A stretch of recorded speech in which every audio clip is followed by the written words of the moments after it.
Hello and welcome to DS Vector Clinic. If you watched my previous video, you know we spoke about the introduction of intermittent fasting. And in this video, as I promised, we are going to look a little more deeper into 1 day of intermittent fasting. So today, I want to address you if you are someone who have, tried various other dieting mechanisms, various other dieting programs, and you failed. If you're someone who has tried to lose weight in the past and completely it has gone off and it had never worked out for you, and if you're someone who's diabetic and you're looking to do some repair to the damage because of the diabetes, then this is serious stuff. Today, we will be looking at two main hormones. Like I said in the previous video, I spoke about insulin and growth hormone. We are going to look at it a little more deeper. And also, we are going to look at 3 levels of changes of your diet. You start off with your normal diet, and then we move to a different diet and then to a different one. We have to graduate. We cannot straight away jump into intermittent fasting for it to work. You need to start from where you are. Come to terms with reality, see what you're eating, put down all of them together. So that is what we are going to see in this video. This is going to be a little longer session. So I would suggest that you get a piece of paper and a pen and then write this thing down so you don't have to watch this all over again. So the whole purpose of this video is to break it down and give you absolute practical importance to what you are watching here. Now, let's begin with the normal style of eating. A normal on a diet who has not done any kind of dieting so far, for them, this is where we, as such, even before I started doing anything, this was my regular schedule. So I'm using my own schedule, what I used to do. So I used to wake up at 7 a.m. Most of us wake up. So 7 a.m. you wake up. As soon as you wake up, you have a cup of tea or a cup of coffee. So that's the first thing that goes into your belly after you wake up. So coffee at 7:30, say. You move to breakfast. Breakfast is around generally any at 8 to 9. Then you move bit of snacking. I used to snack a fruit or maybe a few nuts in the morning. I like snacking on some peanuts as such. So that comes at 11 a.m. So you've had your breakfast time, you move to 11 a.m. That's your snack. Then you move to lunch. Lunch is 1 o'clock or 2 o'clock. Every average person has his own time between 1 and 3 p.m. So lunch around 2 p.m. Then you have another cup of coffee, maybe around 4 p.m. 4 p.m. you have a cup of coffee, and then 6 to 7 p.m. you snack. And around 9 to 11 p.m. that's the last meal of the day. You have dinner. Dinner ke baad you have some time, and I used to even go further. I used to have another snack after my dinner before I fell asleep. So even then you have some time off. So sometimes people have a habit of snacking all throughout the night. So the eating literally never ends. Now coming back to insulin, this is a normal person's diet. This is why I'm going to give you a reason. When you stick to this kind of a diet, you are actually putting yourself in a positive mode where the positivity is related to putting on weight. That's the positive calorie sequence that you are putting yourself in. You're not allowing insulin to flatten. For you to lose fat, pay attention to what I'm saying. For you to lose fat, your insulin levels must go down. Every single time you eat, your insulin goes up. So you have one at, let me just, hang on, I dropped my chalk. I want to really quickly show you how this works. So 7:30, then it went down, and around 9, again it goes up. Then again, around 11 o'clock, it goes up. Around 1 o'clock or 2 o'clock, you have a big meal, that's your lunch, it goes up very high. It comes down, up again at a cup of tea. Then again around snacking, again it goes up a little bit. Then around dinner, again it goes up. So all throughout the night after this, you're not having anything because you're going to sleep. So it tries to come down, but if this is baseline, it is going to come closer, but as soon as it comes down, you're going to have your breakfast again, maybe your tea or coffee in the morning. So that's how you're not allowing your insulins to hit zero mark. You need to get it. Of fasting is to get your insulin levels down. So for that to happen, you need to allow significant gap between your meals.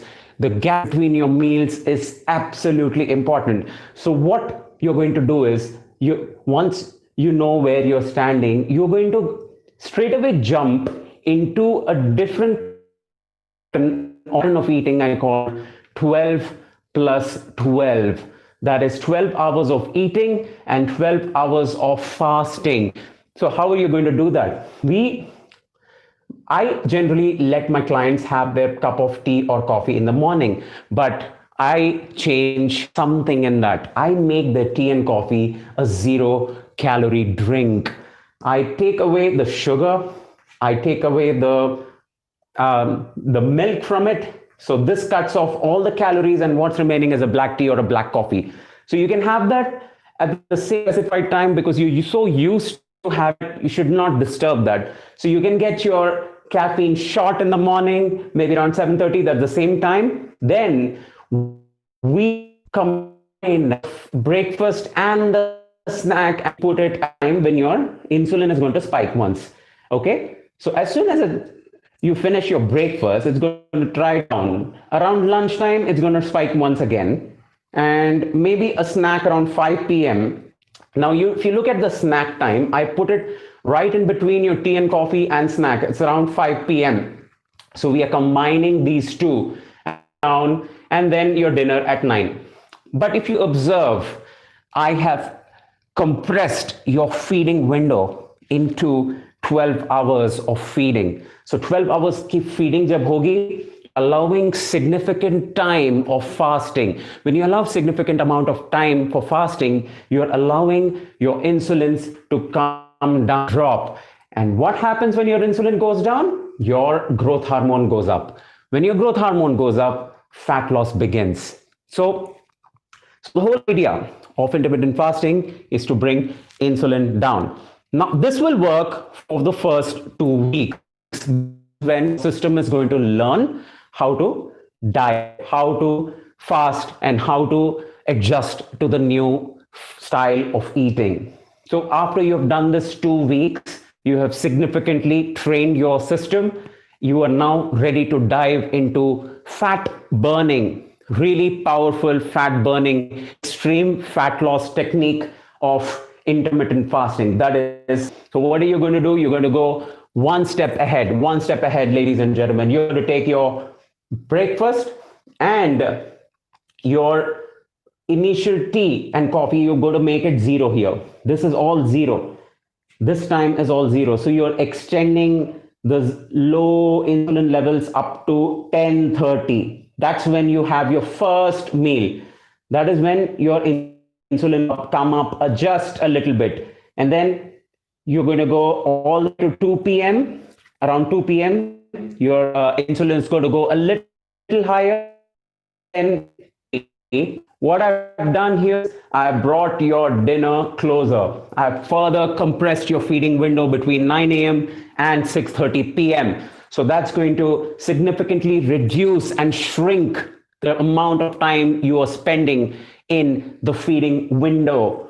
So it's going to be around 6:30. Okay, so from 10:30 to 6:30 is just 8 hours. 8 hours of feeding. You're going to finish all your eating a day. All your eating, entire, starting from breakfast, lunch, dinner, whatever you want to eat, finish within 8 hours. This is going to allow only little time that you're staying high with insulin. So as soon as you finish, you're going to go, you have your normal style lifestyle. After that, sleep early if you can, or you can extend it. It doesn't matter. You can carry on with your life. The best part of intermittent fasting is it's compatible with a person who's working 9 to 5. It's compatible with a person who's working in the night. It doesn't matter. Unlike the other dieting systems which tell you, oh, Loki ki soup banani hai, ye banana hai, jeera water piyo. That doesn't work. That's a load of crap. Let me tell you, this is serious stuff. If you're serious about losing weight, this is the single most effective method to destroy fat, especially the midsection fat. Most of us have a problem with the midsection fat, and the only method, I have no lie to you, this is the method. I have over 128 clients who are doing this, and each one of them have got results. But the only caveat here is you allow. Second one is you have to graduate. This is where you begin. Slowly you move to this. You spend 2 weeks here, and then you spend 8 weeks here. So it's 2 months plus 2 weeks. This is the program. And the estimated fat loss that you're going to see with the 500 grams per week. So you're going to lose about 4 kilos. 4 kilos. That's your that's going to be your target. That's going to be a target. And if you want to extend this any longer period of time, you are going to run the risk of having some kind of a lipid disorder, because a lot of fat is going to start getting destroyed and all of the contents being spilled into your bloodstream, and the liver has to process it all over again. So this for an extended period of time again is dangerous. So you should not do it. 8 weeks is crisp, it is straight, it is safe. You can totally do this. It doesn't matter if you're old, it doesn't matter if you're young. You can do this. Start today. This is what I'm telling. Don't procrastinate. You're going to think, oh, maybe I'm going to do it from tomorrow. Yeah, okay, fine. Set a date, set a goal, start, but start. Always a difficulty in starting, but once you start, you're going to start seeing results. That doesn't happen initially. It's going to happen after 2 weeks. So stay on 5 o'clock. Oh, 5 minutes ho gaye, uske baad hi karna hai. No, it's not like that. It doesn't work like that. It's fine. Half an hour leeway. You can cut yourself some slack. It's fine. It's okay. So let's quickly look at this again. Insulin will stop your fat burning. Try to get your insulins down as far as possible. You see more results. So I hope you're going to do this. This is a short. This is literally everything I tell my clients. I have told you the entire thing I have discussed with you. Give it a shot and let me know you can include, because I have not spoken about what foods you should be eating. I have not told you what kind of foods you should be eating. I've just told you the pattern, because this is a beautiful system. It doesn't exactly define what you should be eating. It only tells you that is about the time, and that's about it. It's so compatible. So I hope this session helped you out. Give it a shot and let me know. I'll see you in the next one. Bye-bye.